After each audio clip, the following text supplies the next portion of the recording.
What is up, everyone? Whoever you are and wherever you are, welcome back to this channel. Today I've got something to share with you, and that is the Bigfoot's Time Trial for Assetto Corsa cross-platform. Anyone's eligible to enter for, well, in this case I am playing on Xbox, but you know, anything's fine because first off, if you don't know, I run a very small Discord that is called FRS or Forza Race Series.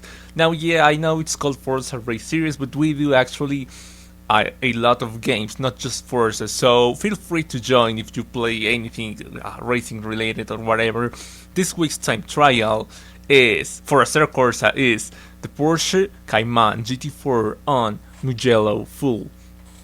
Now, it's worth noting that the Bigfoot is our series chief over here at FRS. He's in charge of the Assetto Corsa area, and he came up with this time trial. Every week he comes up with a new challenge, and this week's is the Cayman GT4, which I am really glad that he chose this, because first off, Mugello is a track that we are all familiar with in some way. The Cayman GT4 is a great car for this time trial because it's easy to handle, it's not way too powerful, it's very beginner friendly. Actually, I was doing some testing the day before this just to get familiar with the track and car combo, and I just want to say that this combo is just amazing. I mean, the car is just so good to drive, and it's so hard to lose it, you know, like, I mean, that's why I say it's beginner friendly, because no matter how inexperienced you are, I'm sure you're gonna have a hard time losing it on track. This type of corners, you can't see what's next, because it's a hill, you know, and the second part of the corner, right when you're exceeding the corner, it's downhill, and then on the beginning of the corner you are on the uphill, so you can't really see unless you have like tons of practice, and even then it's gonna be tricky to nail it and to find the right apex, and then to find the best exit speed that actually works for you without going off track like I just did.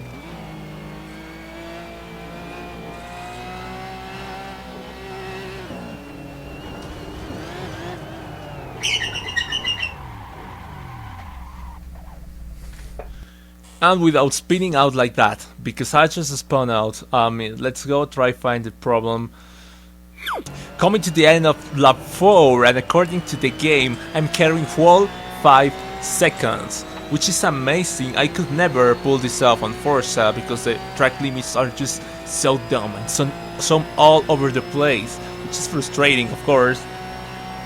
And that's my best lap for now. It's unbelievable that through the first sector you can win just as much as a whole second. Well, almost. I'm currently carrying... Never mind, I swear I was carrying like 0.7 seconds, whole 7 tenths, and then all of a sudden it goes down by like 4, like 0.4, and suddenly it goes up again. It's just really confusing, but I feel like this game puts a lot more pressure on you that Forza does, because on Forza you just go through certain sectors, and then when the next sector begins it tells you what's the difference between that sector and just your last lap sector, I think, or your best. I think it's compared to your best, so there's not so much pressure. But in this case, in Assetto Corsa, this thing that this game has, basically it updates like every few seconds in a way that as soon as you exit the corner, your eyes go immediately onto this counter, and then you're just trying to figure out if you won time or you lost some time. And sometimes you lose and you start seeing the red numbers and you start panicking. And somehow I'm just carrying a whole second. Look at that. Do you remember on the first, at the beginning of the lap, first sector, I was like carrying 0.7, and then I lost a lot and I went down to like all the way to that 0.3, so that in a way that I lost like around 4 tenths, and somehow I just managed to make up for it and win an entire second. That's just insane. Through the last corner of lap number 7, and we're carrying 0.2 seconds, I think. Oh yes, I think this is the right way to approach this corner. I'm not entirely sure because I am no expert, but that just felt right. The angle, the speed, everything just felt... I need to watch that on my replays. And I see the green numbers again, once again, but you gotta push it slightly. Oh my... Yes, that corner feels so nice. That one feels so nice. I did it. I think I might actually be onto something this one. I messed it up last lap, but somehow, if I manage to make a normal lap, I don't even gotta push anymore. I just gotta keep it on track for the rest of this lap. I can't tell how big my gap is because I just can't read the numbers on the screen. It's too far away from me. But if somehow I manage to stay concentrated, go through this corner without messing up, go through this corner without running too wide. Oh no! I think I caught a little bit of grass, but I'm alright. The number's still green. Oh no! Ooh.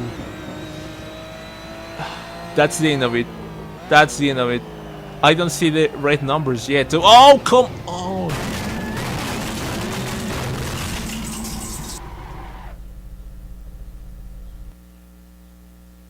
Oh, dude.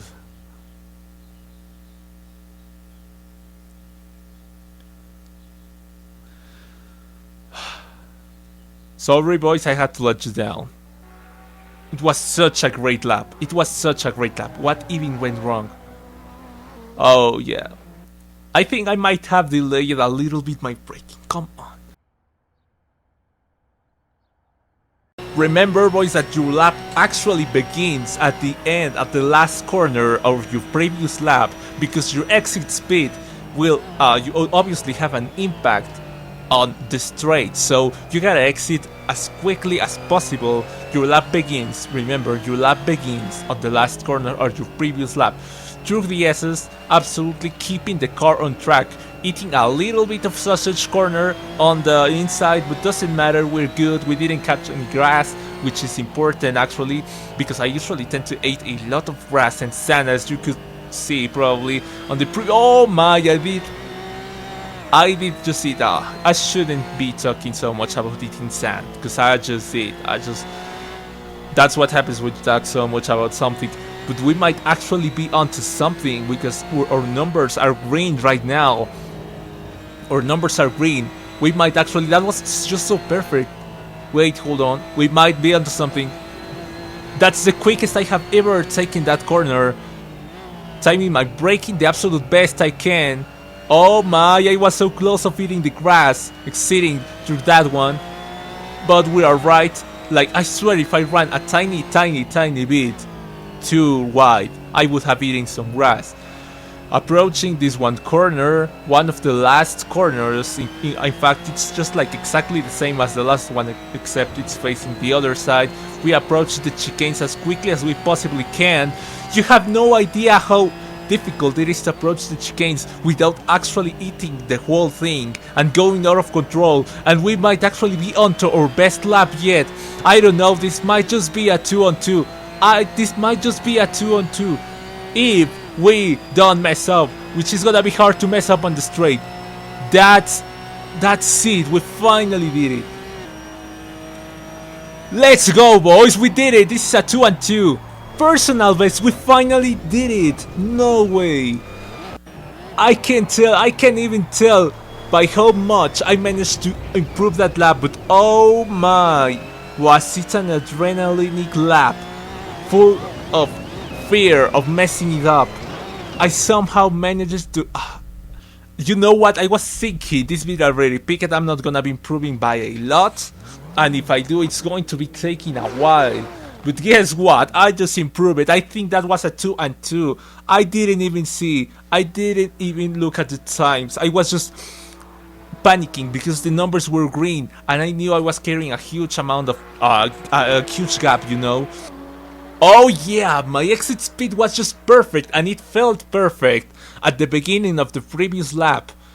Exceeding the last corner, it just felt so tight. The angle I used to approach it was just so spot on, and I have to admit that was a total accident, because you know, every time I try to go for a bold angle, it just ends on disaster. I don't know, that maybe there is some room for improvement approaching the first sector, the S's on the first sector, it feels like I run way too wide, and I could just use the stick a little more on the inside. I don't know. That's where I caught sand. Did you see that? That's where I caught sand.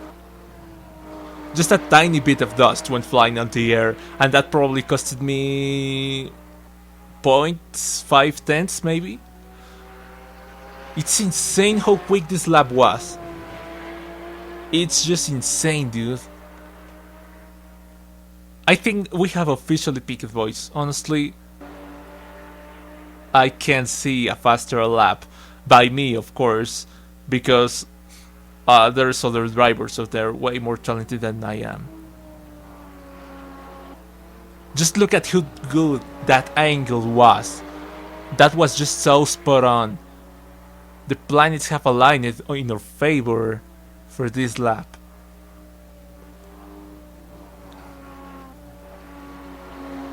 Oh yeah, that was so spot on. The way I approached the S's, I'm just surprised that I didn't hit the S's, that I didn't spin out like I have in previous laps.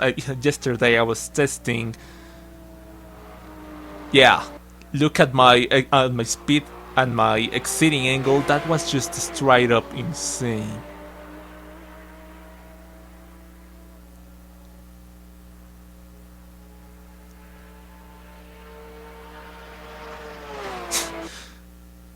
And I even lost it on there. I usually lose the green numbers at this point, and somehow I'm keeping them. I can't see the gap. Oh, never mind, they went away. But maybe if I make... Oh my, I hit a little too much on the inside. I messed it up really badly. Well, not that badly, but I don't think I'm on pace for a best lap anymore. I can make up the numbers. I can... Oh my... That was really close. I could have lost it through that sector, through that corner specifically. Oh my, and sometimes it feels like you're going to lose grip on the rear. That's the thing with cars with like mid-engine. Oh, green number. The green number popped up.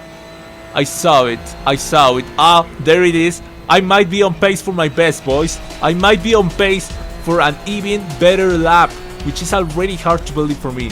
I might just be on pace. I don't know. I might just be... Oh my... That was a huge mistake. That was a... Yeah, I think I did it. I have ruined it. I'm sorry, Bigfoot. I failed at you, but I have ruined it. Oh no, never mind. The green numbers are back. The green numbers are back. Somehow, after that huge mistake, the green numbers are back. Somehow, the green numbers are back. There's no way, which that means there is a potential for an even better lap. This is just a straight up insanity. Now assuming I don't mess up this last corner, if I don't mess up the speed, if I don't mess up the exiting, I might actually be on pace for my best lap just yet. I might be getting an even better 2-on-2. I can't see the numbers, but I can tell it's going to be my best yet. I made it! That's a 2-on-2-on-1. There's no way. Boys, we just pulled off the impossible. We just pulled off a 2-on-2-on-1 52. There's no way we got that fast. There's no way we did it. I am not even tuning, dude. I swear I'm not even tuning. Just saw it. I'm stuck. I mean, yeah, sure, I do have a few settings here and there to turn off. I like running low on fuel, you know, like I just deactivate the fuel consumption and then I put the absolute minimum that I can on my tank to make the car lighter, but that's it. I know nothing about tires, I know nothing about setup. We did it. We are cheap at 2-on-2-on-1 52. And if I hadn't eaten some grass through the last sector, I swear that would be a 2-on-1. You know, do you have any idea how quick that is? Like the leaders, the current leaders on this time trial are doing 2-on-1.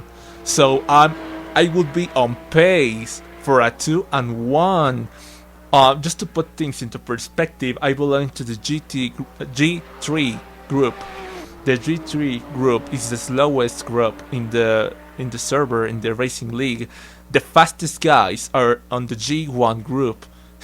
I might have just pulled up